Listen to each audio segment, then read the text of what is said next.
is observation rather than supervision. Well, last time I looked, we didn't have global government, but... no, and chances are that's not going to happen. Chances are we're not going to get it. But no, but I mean, if there are concerns, that they can then be dealt with, because one of the problems here has been transparency. Not even the people who ran the banks knew what their exposures were to many of these exotic instruments that were created. I've run into people all around the world who I always thought were running large organisations and had a detailed knowledge of what they were doing, but apparently not so. So there has to be a transparency agenda in here as well, and that's what the supervisory colleges are important for. We also need national bodies that are looking at the intersection between what is happening in an individual institution and its potential impacts in a macroeconomic sense.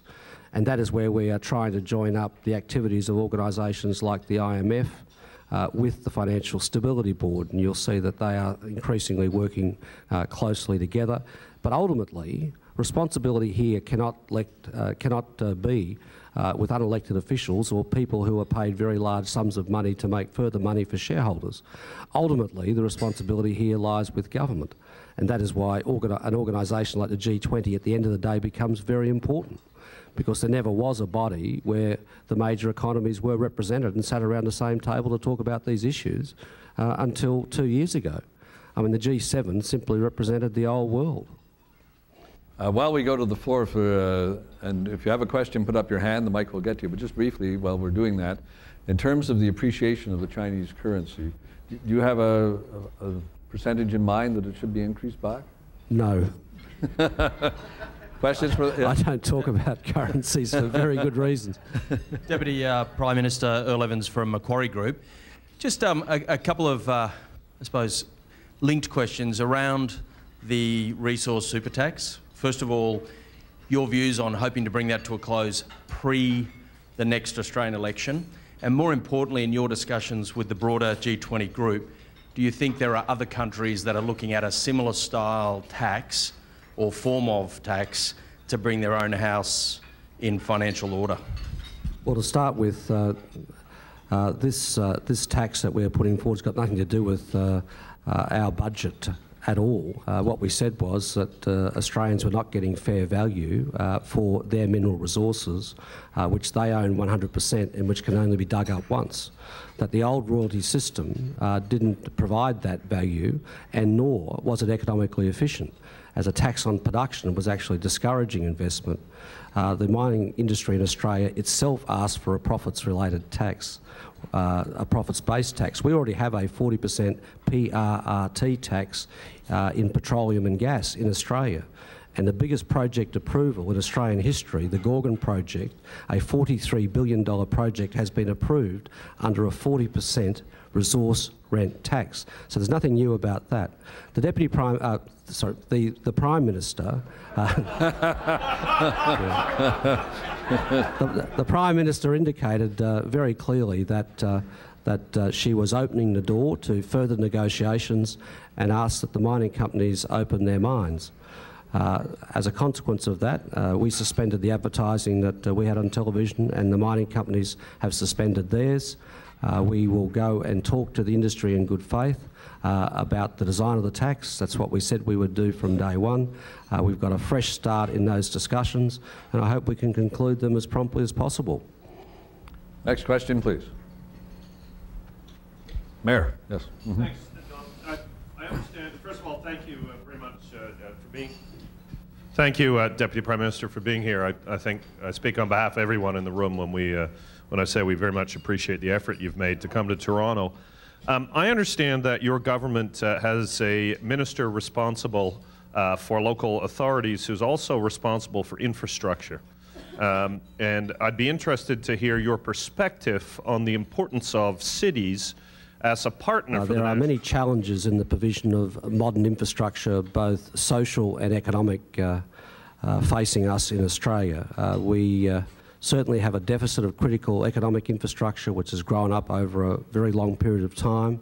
Essentially here you're dealing with road, rail and port, and of course associated with that we are about to make, or we have made, a very significant commitment to providing national broadband, fibre to the home, as a very important infrastructure decision. But when it comes to economic infrastructure like road, rail or port, or when it comes to, say, social infrastructure, particularly like areas such as housing, those areas are, in our country, bedeviled by federal-state overlaps. That is, we have a federal system like you have a federal system here. Financial power in our federal system tends to lie predominantly with the Commonwealth, but many of the planning powers either lie at state level or local government level.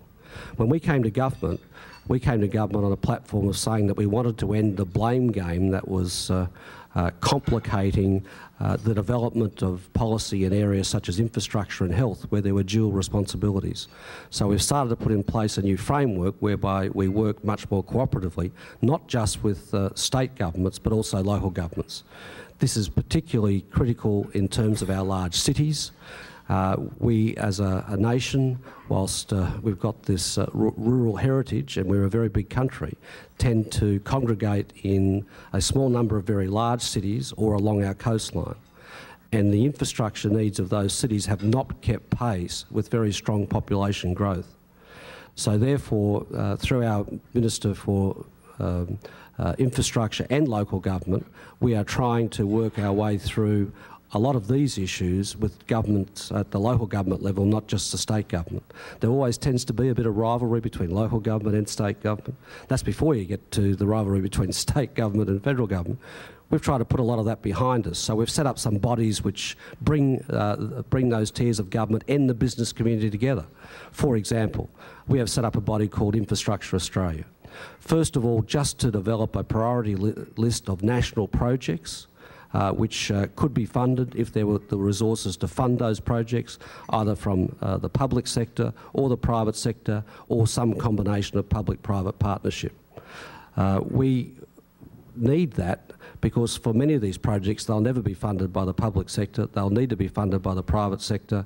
So you need a pipeline of projects for the private sector to choose from, and you need a pipeline of projects so government can then get together to knock many of the planning hurdles out of the way, depending upon where they are within those various tiers of government. So you get an idea of the size of the challenge without it being hidden behind all of these rivalries that exist between federal, state and local governments. So our Federal Infrastructure Minister is doing a lot of that and much more. Well, when you discuss the rivalries, I think you identified another similarity between Canada and Australia, but it sounds as though, and I don't know, Mayor Miller, if you'd agree, but it sounds as though you're a lot further down the road in figuring out how to deal with it. Other questions? Questions? The policy analysis on the resources tax is correct. How much room do you think the government has to move to accommodate the use of mining? Because the reaction here has been the mining industry is very negative on the whole thing, go through transport projects. The policy description analysis is correct. Why do you have to move?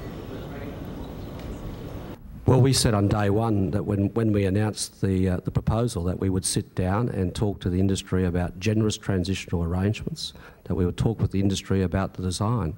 And the government is very open to doing that. And that's what we'll do. We're happy to sit down and talk about the design, but what we're not going to do is to have a megaphone diplomacy about that in the media. So it's a very genuine offer from the Prime Minister to sit down with the industry and work our way through the issues. As I said to you before, there is already a 40% profits-based tax in petroleum and gas in Australia, and it's operated that way for 25 years. There are legitimate issues of design that we will talk and negotiate our way through. That's what we're going to do. Just while we go for the last question, what is the electoral cycle? You're getting fairly near to a general election again, aren't you? Yes, we're due by the end of the year. One final question. Over there, yes? Just wait for the mic, please, so we can hear you. Thank you very much, Don. Just a question on foreign defense policy.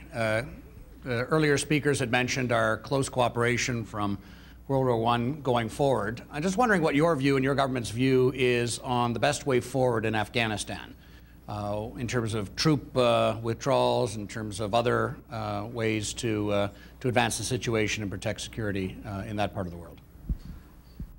We're very much committed to our engagement in Afghanistan, to working our way through all of the issues and challenges there with our allies, including the Canadians and our friends in the United States. There's been some tragic loss of life only this past week of Australians there, and of course of troops from elsewhere.